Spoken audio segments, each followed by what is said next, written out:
Right, welcome ladies and gentlemen. By now, a lot of you, hopefully, have watched Predator Killer of Killers, and we're going to talk about some of the interviews where they reveal some interesting stuff. So obviously, for those that haven't, don't watch this video, I guess. But basically, the directors are now talking the potential for an Alien versus Predator plan, but also Prey, the link to Prey, which is obviously in the film. It is at the end of the film. You guys know this if you've seen it. You've had your spoiler warning anyway at the start, effectively, in the dialogue. So let's take a look, because this is interesting, right? There seems to be a lot of talk about Alien versus Predator as plans. And a lot of people were wondering, well, where is the Prey sequel as well? Well, Predator Killer of Killers kind of actually serves as that to a degree, which I think is fascinating. But anyway, let's take a look. So, in terms of AVP, I will say this. We don't need it yet. Just build to it slowly.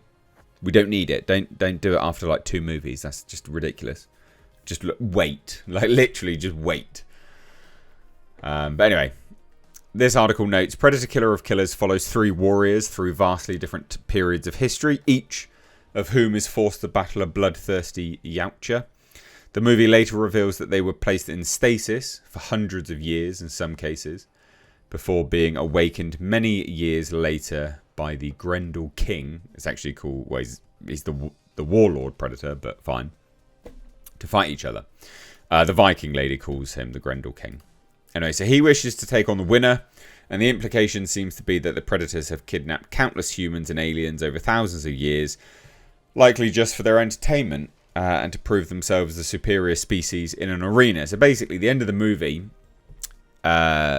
The end of the movie is them wheeling the Viking lady back down into wherever they're holding literally hundreds, if not thousands, of specimens in stasis. And yeah, I mean, it's quite an eye-opener, to be honest. I think the implication here is that, well, it's not really an implication. It's just, it is what they're doing. They have them come out as sort of gladiatorial blood sport. It kind of fits, really. It is quite in keeping with, I guess, the sort of thematic element of Predator to a degree, their sort of culture. It's just interesting. It's an interesting way of doing it. But anyway, among the stasis was Naru from Prey. So Prey helmet Dan Trachtenberg co-directs with Josh Wasong, and was asked by Screen Rant about Naru's surprise cameo. She's shown among those in stasis and was the lead of the critically acclaimed 2022 movie played by Amber Midthunder. Addressing the surprise twist, Trachtenberg said, I mean, I'll clearly say it is not time travel. Yeah, we all know, obviously. They're not time traveling. Yeah, again, we all know. You'd have to be a moron to think that. That is the benefit of the cryopod. They are plucked from their time period and then put into stasis and then unleashed when decided upon for that evening's delightful entertainment. When and where we'll see Naru again, but the door is open to her and plenty of other characters from the wider franchise to be forced to battle for the Grendel King's delight in future projects, which is true. So talking of the villain, his cape is seemingly made from xenomorph tails. The prevailing theory among fans is that he's killed several of the aliens, but is this meant to tease the Alien vs Predator movie? Thought to be in the very early stages of development at 20th Century Studios. I would say the fans should interpret that... I would say the fans should interpret that the way they want to interpret it. I mean, we wanted to design that Predator with a real elegance mixed with brutality, and that's what spoke to us about that. And we honestly were having fun imagining where they might have come from. So he's not actually saying they are from aliens, by the way. The xenomorph. But we really wanted to leave it to the fans to imagine where each of those skeletons and pieces of various creatures that he clearly has conquered and where they might come from. So there you go. I mean, that's interesting, right? But he's not saying, hey, yeah, we're gonna get this, you know, AVP happening anytime soon. And this is the original article from Screen Rant, and they have the shot here of Amber Midthunder's Naru. Some people said that they could see Dutch in stasis. No, you couldn't. Shut up. He wasn't in stasis. You're talking absolute poo.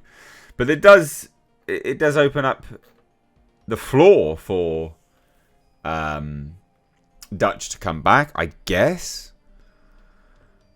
Interestingly. But there's also, you know what's interesting about this is it also, I mean, the wider implications here are well above this now, because if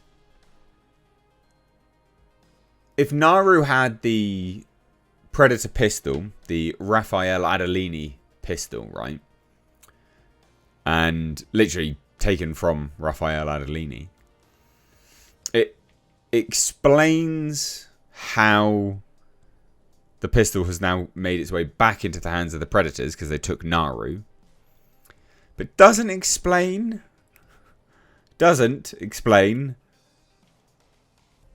why or when the Predators began giving trophies back out a la Predator 2, and was just like, oh hey, actually, yeah, this item that we used to use in a gladiatorial arena, we're just going to give to you, the one that killed us. Yeah, I don't know if again, it explains how the pistol got back to the Predators, but it doesn't explain at what point Predator culture shifted to the degree that they're like, well, now we'll just give it back out. Or maybe, because we don't know the time period for this, maybe this is set so far into the future that actually the Predators took the pistol back off of Harrigan. I think his name was Harrigan. And they just like keep toying. I don't know. They keep toying with people with the pistol. I don't know. It doesn't make sense. I don't know. It's funny. It's an interesting thing. It's a very interesting expansion to the lore. I don't hate it. Would I like to see Naru, the character from Prey, in the future now? Yeah, I think actually that could be quite interesting.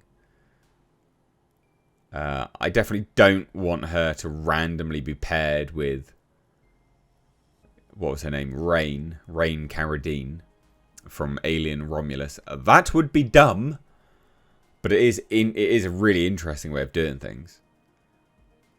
It also doesn't really explain, I don't know. We need a little bit more clarification with all of this. But it is interesting. And what I like about this, I guess specifically as well, is the commentary here where he's like, well, you know, just going to wheel them out for this evening's entertainment. It's like, right, okay, well, that's great. Just, oh, they're going to be out for the evening's delightful entertainment. Well, good. Good times. It's not the entertainment I'd want to be, though. Jeez. Anyway, there you go. AVP tease? Doesn't seem to be. I hope it's not. I actually hope it's not. We don't need AVP yet. Don't do it yet. Give it at least one more movie each. Right? You know, the next Predator movie after Badlands, for instance, just have another slight tease of an alien in it. And then build to an AVP. Do it like that. Give us a few more movies first. Don't blow your load on AVP yet. We don't need it yet. Anyway, if you disagree with me, leave your thoughts down below. Or if you agree with me, leave your thoughts down below. Bye now.